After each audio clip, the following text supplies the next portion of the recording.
Welcome back to my channel. ఈరోజు ఏం జరగబోతుందో తెలుసుకుందామా? ఇంకా ఎపిసోడ్లోకి వెళ్ళిపోతే కార్తిక్ అలాగే దశరథ మాట్లాడుకుంటూ ఉంటారు. ఇక కార్తిక్ అయితే, మావయ్య నాకు తెలుసు తండ్రిగా నువ్వు ఎంత ఎమోషనల్ అవుతున్నావో, దీపం చూసి నువ్వెంత కృంగిపోతున్నావో, కానీ నీలో ఉన్న ఈ బాధని ఇంకొన్నాళ్ళు నీ మనసులోనే పెట్టుకోవాలి. అవును మావయ్య, ఇప్పుడు గనుక నువ్వు నిజాన్ని బయట పెడితే అటు అత్తకి ప్రమాదమే, ఇటు దీపకి కూడా ప్రమాదమే. అందుకే మావయ్య, కొన్ని రోజులు ఈ నిజాన్ని నువ్వు మనసులోనే ఉంచుకోవాలి. చూడరా, నా కూతురికి ప్రమాదం జరగనంత వరకే ఈ నిజం నిన్ను దాచిపెట్టేది. ఒక్కసారి నా కూతురికి ఏదైనా ప్రమాదం జోష్న తలపెడితే నేను మాత్రం జోష్నని వదిలిపెట్టను అని అంటూ ఉంటాడు. ఒకసారిగా కార్తిక్, మావయ్య ఇలా ఆవేశపడ మాకు, దీపకేమీ కాదు, దీపకి నేనున్నాను కదా, దీపకే కాదురా, దీప కడుపులోని బిడ్డకు కూడా ఏమీ కాకూడదు. అవును, ఆ బాధ్యత మొత్తం నీది నాది అని దశరథ అంటాడు. ఇక కార్తిక్ ఒక్కసారిగా మావయ్యకి ఏం చెప్పాలి? దీప కడుపులోని బిడ్డ అత్త కోసం త్యాగం చేస్తుంది. ఈ విషయం నేను మావయ్యతో ఎలా చెప్పాలి అని చెప్పేసి కార్తిక్ అనుకుంటాడు. ఏంట్రా కార్తిక్ అలా చూస్తున్నావేంటి? నేను చెప్పిన మాట నిజమే కదా, చెప్పరా. నా కూతురు భూమి మీద పడినప్పటి నుంచి కష్టాలు పడింది, కానీ దీప కడుపులోని బిడ్డ ఈ భూమి మీద పడే వరకు, పడేలోపు ఆ కష్టాలన్నీ తీరిపోవాలి, గుర్తుపెట్టుకో అని చెప్పేసి దశరథ ఇక అక్కడి నుంచి కార్తిక్ పద వెళ్దాం అని అంటాడు. ఇక అప్పుడే జ్యోత్స్న వాళ్ళ మాటలన్నీ కూడా చివరి నుంచి చూస్తూ ఉంటుంది. అసలు డాడీ అలాగే బావ ఏం మాట్లాడుకుంటున్నారు? ఖచ్చితంగా వీళ్ళిద్దరికీ ఏదో నిజం తెలిసింది. ఆ నిజం తెలిసాకే డాడీ ఇలా రియాక్ట్ అయ్యాడు, బావ కూడా డాడీతో ఇలా మాట్లాడుతున్నాడు. వీళ్ళ బాలకం చూస్తుంటే దీపే అసలైన వారసురాలన్న నిజం తెలిసిపోయినట్టే అనిపిస్తుంది. వీళ్ళకి నిజం తెలిసిందా లేదా అని నాకెలా తెలుస్తుంది? ఈ నిజం తెలిసిందో లేదో తెలుసుకోవాలి అంటే అది దాసు ఒక్కడి వల్లే జరుగుతుంది. దాసు నిజం చెప్పలేదే అంటున్నాడు. మరి నాకు ఎలా అర్థమవుతుంది? నాకేం చేయాలో కూడా అర్థం కావట్లేదు. ఇటు గ్రాని కూడా నాకు సపోర్ట్ చేయట్లేదు. ఇప్పుడు నేను ఏం చేయాలి అని చెప్పేసి జ్యోత్స్న అక్కడి నుంచి వెళ్ళిపోతుంది. ఇక దశరథ కార్తిక్ ఇంటికి రాగానే ఇక దశరథ, నాన్న జ్యోత్స్న లేదు, జ్యోత్స్న అప్పుడే వెళ్ళిపోయిందిగా. అవునా? ఏంటో, ఎందుకు వచ్చిందో తెలీదు, ఎందుకు వెళ్ళిందో తెలీదు. ఇంటి దగ్గర సుమిత్రకి టాబ్లెట్ వేయాలని చెప్పి వెళ్ళిపోయింది. అవునా నాన్న, మనం కూడా బయలుదేరదామా అని దశరథ అంటాడు. దశరథ, జ్యోత్స్న ఇప్పుడే ఇంటికి వెళ్ళింది కదా, సుమిత్రని జ్యోత్స్న చూసుకుంటుందిలే, మనం ఇక్కడే ఈ పూట ఉందాము. కాంచన కూడా మనల్ని ఉండమంటుంది. నాకు కూడా ఉండాలనే ఉంది నాన్న, కానీ అక్కడ సుమిత్ర ఒంటరిగా ఉంది. అదేంటి, సుమిత్ర పక్కన కూతురు ఉంది కదా. ఆ భయం అందుకే నాన్న నాకు ఆ భయం. దశరథ, ఏం మాట్లాడుతున్నా నువ్వు? నాన్న, ఒకసారి జ్యోత్స్న నా కళ్ళ ముందే టాబ్లెట్ డస్ట్బిన్లో వేసింది, అలాగే ఇంటి నుంచి పారిపోవాలని చూసింది. అందుకే జ్యోత్స్న ఎప్పుడు ఎలా ఉంటుందో తెలియదు కదా, మనం వెళ్ళి సుమిత్రని చూసుకోవాలి. అమ్మ దీప, నువ్వు ఏమీ ఆలోచించకుండా ప్రశాంతంగా ఉండమ్మా, వెళ్ళొస్తానమ్మా అని వెనకాలనే సరే నాన్న అని అంటుంది. ఒక్కసారిగా కాంచన అలాగే శివనారాయణ, దశరథ, దీప ఇంటి కొత్తగా నాన్న అని పిలుస్తుంది. నేనే చెప్పాను నాన్న, ఈరోజు నుంచి దీపని నన్ను నాన్న అని పిలవమని, అందుకే దీప అలా పిలుస్తుంది. ఇక నుంచి దీప నా కూతురు. నా కూతురేంటి, దీపే నా కూతురు కదా అని అంటాడు. ఒక్కసారిగా కార్తిక్, మావయ్యకి ప్రేమ వచ్చినా తట్టుకోలేము, కోపం వచ్చినా తట్టుకోలేం. తాత, నీకు మావయ్య గురించి తెలుసు కదా. తెలుసురా, మీ మావయ్య గురించి నాకు బాగా తెలుసు. చిన్నప్పటి నుంచి మీ మావయ్యని నేనే కదా పెంచాను, పెద్ద చేశాను. దశరథ ఇలా ఎప్పుడూ కూడా లేడు. దశరథలో ఏదో మార్పు వచ్చింది, ఆ మార్పు ఏంటో నేను తెలుసుకుంటాను అని చెప్పేసి శివనారాయణ మనసులో అనుకుంటాడు. ఇంకా కాంచన, అన్నయ్య నీ సంతోషం చూస్తుంటే నాకు చాలా ఆనందంగా ఉంది. వదినకి ఏమీ కాదన్నయ్య, ఇక మనమందరం చాలా ఆనందంగా ఉంటాం. మన కుటుంబానికి ఇక ఏ దిష్టి తగలదు. అవును కాంచన, నువ్వు చెప్పింది నిజం. ఇక మన కుటుంబానికి ఏ దిష్టి తగలదు. అవును, నా కూతురు అలాగే మనం అందరం చాలా సంతోషంగా ఉంటాము అని వెనకాలనే దీప కార్తిక్ చాలా సంతోషపడతారు. ఇక శివనారాయణ దశరథ వెళ్ళిపోతారు. ఇక ఇంట్లో ఉన్న జ్యోత్స్న అయితే ఇక పారిజాతాన్ని, గ్రాని నీతో ఒక ముఖ్యమైన విషయం చెప్పాలి. ఏంటి? అక్కడ డాడీ ఏం మాట్లాడాడో తెలుసా? ఏం మాట్లాడాడు చెప్పవే. దీప నా కూతురు, అలాగే నీకు ఇచ్చిన మాట నిలబెట్టుకున్నాను అని మా అత్తతో డాడీ చాలా మాటలు చెప్పాడు. ఇదంతా చూస్తూ ఉంటే డాడీకి నిజం తెలిసిపోయినట్టే అనిపిస్తుంది. నేనేమైనా పిచ్చిదానిలా కనిపిస్తున్నానా, లేదంటే వేరేదాన్ని నా మొహం మీద రాసుందా? గ్రాని, అవునే, దశరథకి నువ్వు సొంత కూతురివి. అలాంటప్పుడు దశరథ అలాంటి మాటలు మాట్లాడితే నిజం తెలిసిందే అంటున్నావేంటి? అసలు నీ ప్రాబ్లం ఏంటి? నీ బాధ ఏంటి చెప్పు. దీపని దశరథ ఏదో కన్న కూతురులాగా మాట్లాడుతున్నాడు. అప్పటి నుంచి నీ మొహంలో టెన్షన్ చూస్తున్నా. చెప్పవే, అసలు కారణం ఏంటి? దశరథ అలా మాట్లాడడానికి రీజన్ ఏంటి? దశరథ మాటలకి నువ్వెందుకు భయపడుతున్నావు? మర్యాదగా చెప్పవే, ఏదో జరుగుతుంది, చెప్తావా లేదా అని వెనకాలనే ఇప్పుడు గ్రానికి నిజం చెప్తే ఖచ్చితంగా వాగుతుంది. గ్రానికి నిజం చెప్పలేను. అలా అని ఇప్పుడు నేను ఏం చేయాలో కూడా అర్థం కావట్లేదు అని చెప్పేసి జ్యోత్స్న, నా చావేదో నేనే చేస్తానులే. నన్ను ఒంటరిగా వదిలేసావుగా, ఏదో ఒక రోజు నీకు నేనే నీ మనవరాల్ని అన్న విషయం తెలుస్తుంది. అప్పుడు నువ్వు ఇంతకంటే ఎక్కువ కుళ్ళి కుళ్ళి ఏడుస్తావు అని చెప్పేసి జ్యోత్స్న అక్కడి నుంచి వెళ్ళిపోతుంది. ఇక పారిజాతం దీని ప్రెస్టేషను, దీని కోపం, దీని బాధ చూస్తుంటే ఇది నిజంగానే నా మనవరాలే అన్న అనుమానం నాకు వస్తుంది. అవును, దీప దీపకి ఎక్కడా కూడా నా అలవాట్లు లేవు. కానీ జ్యోత్స్నలో నా చెడ్డ గుణం, నా చెడు బుద్ధి, నా అతి తెలివితేటలు అన్నీ కూడా ఉన్నాయి. ఇవన్నీ చూస్తూ ఉంటే జ్యోత్స్నే నా మనవరాలు అనిపిస్తుంది. కానీ అది నా పెంపకంలో పెరిగింది కాబట్టి అలా ఉందని దాసు చెప్పాడు కదా, మరి నా మనవరాలు ఎక్కడున్నట్టు అని పారిజాతం అనుకుంటుంది. ఇంకా ఒక పక్కన దశరథ అయితే శివనారాయణ ఇంటికైతే వస్తారు. ఇక దశరథ ఆనందంగా పైకి వెళ్తూ ఉంటే, ఆగు దశరథ అని శివనారాయణ అంటాడు. ఏంటన్నా దశరథ, నువ్వేదైనా విషయాన్ని నా దగ్గర దాచిపెడుతున్నావా? నువ్వెందుకనో చాలా సంతోషంగా కనిపిస్తున్నావు. ఆ సంతోషానికి కారణమేంటో తండ్రిగా నాకు తెలుసుకోవాలంది. చెప్పు దశరథ, ఉదయం గుళ్ళో ఏం జరిగింది? నువ్వెందుకు దీప విషయంలో ఇలా మాట్లాడుతున్నావు? కుబేర్ ఫోటోకి దండం పెట్టావు, అలాగే కుబేర్ కాళ్ళు కడిగి ఆ నీళ్ళని నెత్తిన చల్లుకోవాలన్నావు. ఎప్పుడు కూడా నీ నోట్లోంచి నేను ఆ మాటలు వినలేదు. ఎందుకు దశరథ అలా మాట్లాడావు అని వెనకాలనే, ఎందుకంటే నాన్న, దీపని కుబేర్ తీసుకెళ్ళకపోయి ఉంటే దీప పరిస్థితి ఏమయ్యేది చెప్పు నాన్న అని వెనకాలనే. అవును దశరథ, ఈ విషయం మనకి ఇంతకుముందు కూడా తెలుసు కదా. తెలుసు నాన్న, కొన్ని నిజాలు తెలియకముందు అది విన్నాక అతను ఒక గొప్ప మనిషి అనిపిస్తుంది. కానీ కొన్ని నిజాలు తెలిసాక అతను ఒక దేవుడిలాగా అనిపిస్తాడు నాన్న. దాన మాటలు వింటూ ఉంటే ఖచ్చితంగా డాడీకి నిజం తెలిసినట్టే అనిపిస్తుంది అని జ్యోత్స్న వాళ్ళ మాటల్ని సీక్రెట్గా వింటూ ఉంటే, అప్పుడే దశరథ జ్యోత్స్నని చూస్తాడు. ఇక వెంటనే, అమ్మ జ్యోత్స్న, నేను మా నాన్న మాట్లాడుకున్న మాటల్ని అలా దొంగచాటుగా వినాల్సిన అవసరం ఏముందమ్మా? నువ్వు కూడా ఇక్కడికి రా, నువ్వు కూడా విందువా అని వెనకాలనే శివనారాయణ. జ్యోత్స్న మన మాటల్ని చాటుగా వింటుందా? అటు చూడండి నాన్న అని వెనకాలనే. ఇక జ్యోత్స్న, అక్కడున్నావేంటి అని శివనారాయణ అంటాడు. తాత అదేమీ లేదు, నువ్వు డాడీ ఏదో మాట్లాడుకుంటుంటే నేను వచ్చాను. ఇంతలో డాడీ నన్ను చూశాడు అంతే. చూడమ్మా జ్యోత్స్న, నువ్వంత దొంగచాటుగా మా మాటల్ని వినాల్సిన అవసరం లేదు. ఇక నీకు ఆ అవసరం కూడా రాదులే. కొన్ని రోజుల్లోనే అన్ని నిజాలు బయటపడతాయి కదా అని వెనకాలనే.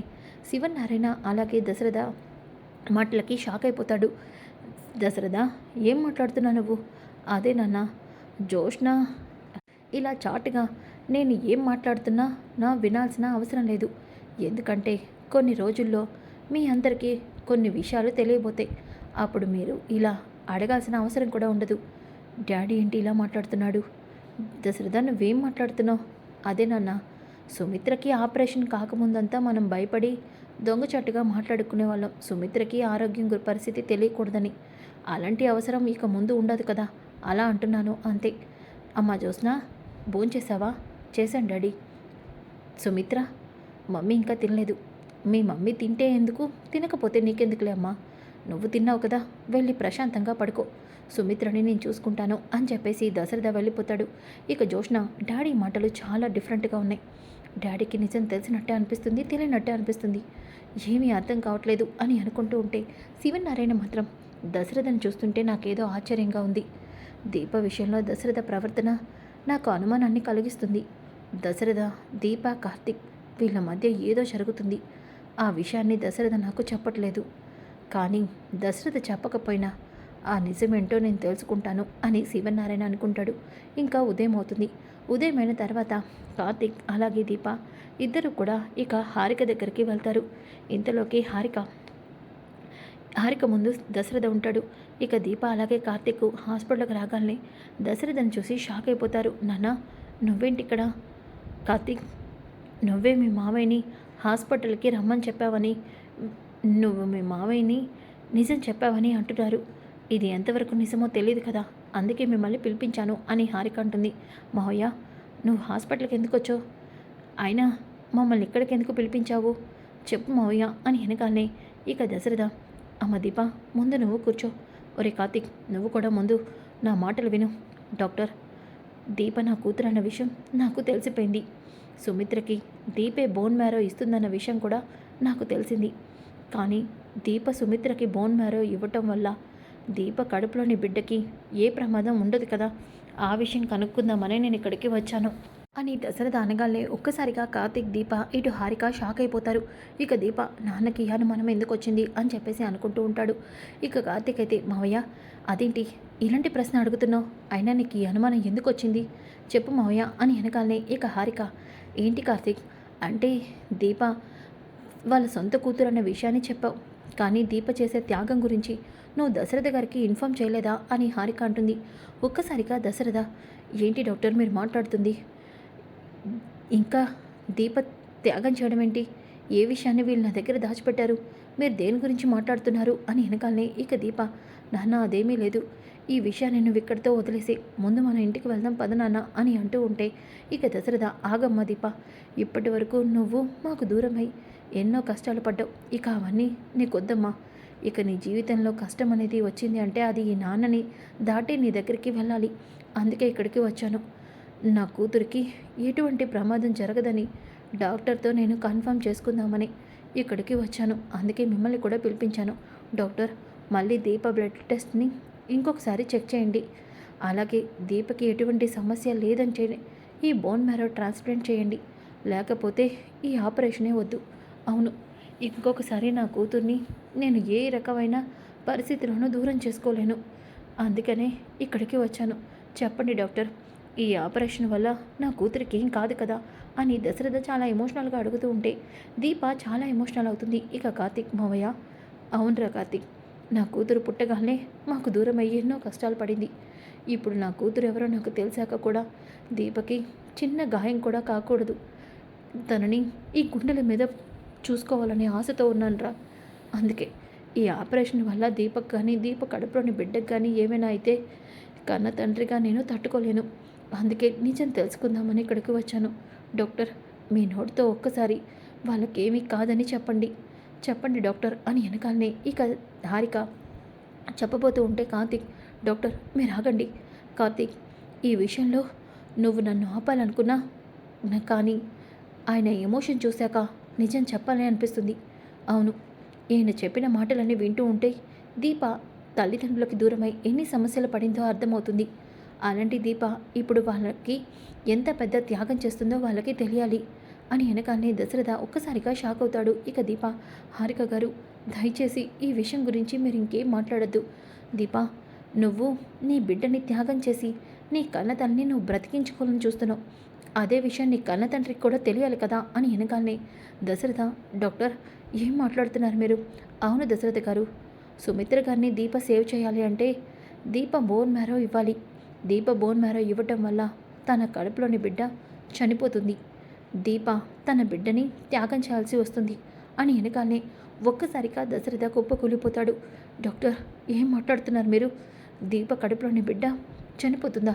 అవును దశరథ గారు, ఈ విషయమే నేను కార్తిక్కి దీపకి చెప్పాను, ఆపరేషన్ వద్దని అన్నాను, కానీ దీప మా అన్న మాట వినలేదు, కార్తిక్ మాట కూడా వినలేదు, తన తల్లి కోసం దీప తన బిడ్డని త్యాగం చేసుకోవడానికి సిద్ధమైంది, ఏ అమ్మాయి ఇలాంటి పని చేయదు, కానీ దీప తన తల్లి కోసం ఇంత త్యాగం చేస్తుంది, నిజంగా చెప్తున్నాను దశరథ గారు, మీరు దీపకి ఏం చేస్తారో నాకు తెలీదు, కానీ దీప తన జీవితాన్నే వాళ్ళ అమ్మ కోసం త్యాగం చేస్తుంది, నిజంగా గ్రేట్ అని వెనకాలనే దశరథ ఒక్కసారిగా, అమ్మ దీప, నేను కానీ సుమిత్ర కానీ నీకు ఏమీ చేయలేదు కదమ్మా, మరి నువ్వు ఇంత పెద్ద త్యాగాన్ని ఎలా చేయాలనుకుంటున్నావు, వద్దు, నువ్వు ఈ త్యాగం చేయడానికి వీలేదు, సుమిత్రని నేను ఏదో ఒక రకంగా ఆపరేషన్ చేయించుకోవడమో తన బిడ్డని ఏదో ఒక రకంగా నేను బ్రతికించుకుంటాను తప్ప నువ్వు మాత్రం ఈ ఆపరేషన్ చేయడానికి వీల్లేదు, హారిక గారు ఈ ఆపరేషన్ వద్దు, సుమిత్రని నేను ఎక్కడికొక్కడికి తీసుకెళ్ళి బ్రతికించుకుంటాను, కానీ దీపకి ఈ ఆపరేషన్ చేయొద్దు అని వెనకాలనే, నాన్న నువ్వు అలా మాట్లాడొద్దు, ఇది నా తల్లికి నేను రుణం తీర్చుకునే అవకాశం, ఎలా అమ్మా, నీ కన్న తల్లి ఏ రోజు నీకు తన ప్రేమని అందించలేదు, అలాంటప్పుడు నువ్వు సుమిత్రకి రుణపడి ఎలా ఉంటాననుకుంటున్నావు, నాన్న నవమోసాలు నన్ను మోసి కన్నది నా అమ్మే కదా నాన్న అని అంటూ ఉండగానే దశరథ ఏడుస్తూ, అమ్మ దీప, సుమిత్ర అది తప్ప నీకేం చేయలేదు కదమ్మా, అది చాలు కదా నాన్న, ఈరోజు నేను ఇలా ఉన్నాను అంటే నాకు ఈ జీవితం వచ్చిందంటే అమ్మ వల్లే కదా, అందుకే నేను అమ్మకి నా బోన్ మ్యారో ఇస్తాను. అవును నాన్న, మావయ్య ఇది దీప నిర్ణయమే కాదు నా నిర్ణయం కూడా, అత్త ఇప్పుడు బ్రతికుండాలి అంటే ఇదొక్క మాటే అవకాశం. దయచేసి ఇక ఈ విషయాన్ని వదిలే మావయ్య. నీకు నిజం తెలిస్తే ఇలా బాధపడతావని నీతో మేము నిజం చెప్పలేదు అని వెనకాలనే దశరథ ఎమోషనల్ అవుతూ ఉంటే ఒక్కసారిగా మనకి విండో అద్దం దగ్గర శివనారాయణ ఉంటాడు. అవన్నీ కూడా శివనారాయణ వినేస్తాడు. ఏంటి దశరథ ఈ నిజం తెలిసాకేనా ఇలా మాట్లాడుతున్నాడు? దీప నా మనవరాలా, నా దశరథ కూతురా, నా ఇంటి వారసురాలా? ఈ విషయం నాకు తెలియకపోవడం ఏంటి? అసలు ఎలా జరుగుతుంది, ఏం జరుగుతుంది? దీప నా మనవరాలేంటి? ఏమీ అర్థం కావట్లేదే అని శివనారాయణ అనుకుంటాడు. సో ఫ్రెండ్, అప్కమింగ్ ఎపిసోడ్ చాలా ఇంట్రెస్టింగ్గా ఉంటుంది. Don't miss. ఈ వీడియో నచ్చితే లైక్ చేయండి, షేర్ చేయండి. Thanks for watching. Welcome back to my channel. ఈరోజు ఏం జరగబోతుందో తెలుసు.